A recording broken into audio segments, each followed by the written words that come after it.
কিরে জাকির কি করস? এই যে ঘাস উড়াইতেছি রে। গাছ এত সুন্দর সবুজ গাছগুলো তুই শিখতেছিস কা? সবুজ ঘাস? হ্যাঁ।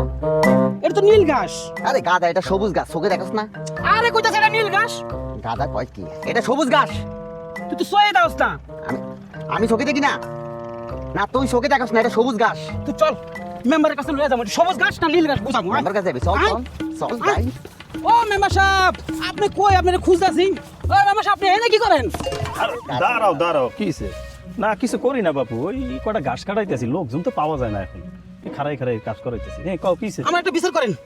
বিচার? হ্যাঁ কি বিচার? বিচার করেন করেন। আপনি দেন তো ঘাসের রংটি নীল না? দেখেন দেখেন, দেন ঘাসের রং সবুজ নীল। সুন্দর, কি সুন্দর সবুজ এর কইতেছে কোন নীল। আপনি বিচার করেন। এটা নীল না সবুজ? এই তো। আচ্ছা আমার তো মাইনে নিবা? হ্যাঁ হ্যাঁ মানে মনে। মানে নিমু। হ্যাঁ আচ্ছা, এই ঘাসের রং নীল। ঘাসের রং দিতে দাঁড়াও দাঁড়াও দাঁড়াও, শেষ হয় নাই। যেহেতু ও একটা ভুল কইছেন তো শাস্তি দিতে হইব। একটা সুপার মার। কইছিলাম না ঘাসের রং নীল, কইছিলাম না। মেম্বার সাহেব কি বিচার করে দিলেন? মানে সবুজ এর নীল বানাই দিলেন। এই হাগলের কাছে আরে মাইরতে খাওয়াইলেন। ওরে বাপু, আমিও জানি এটা সবুজ, তুমি গাদার লগে তর্ক করতে গেলা কেন? একটা শিক্ষিত পোলা হইয়া যাও, ভালো করে লেখাপড়া করো। আসসালামু আলাইকুম। যাও।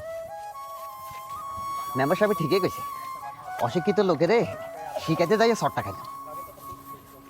মূর্খ লোকের সাথে তর্কে জড়াবেন না, কেননা আপনি সঠিক থাকা সত্ত্বেও আপনার সম্মানহানি হতে পারে।